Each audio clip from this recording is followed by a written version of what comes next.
DJI Mini 2 can connect directly to mobile devices via Wi-Fi, allowing users to download photos and videos to their mobile device through DJI Fly without the need of a remote controller.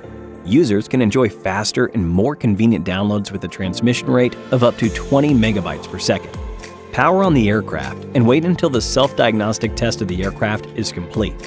Press and hold the Quick Transfer button for 2 seconds to switch to Quick Transfer mode. The front LED will slowly blink blue before pulsing blue once mode switching is successful.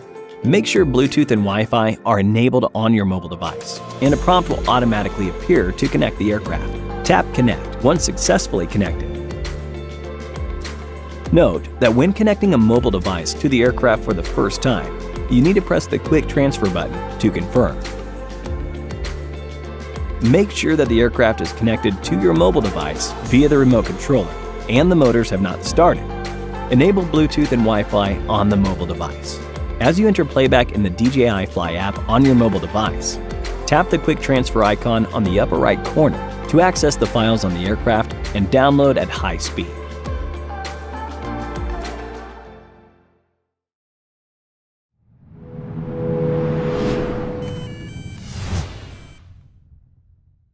Hit the like button if this tutorial was helpful. If you need any support with your DJI gear, feel free to contact us via Facebook Messenger by following the link in the description. Thank you for watching.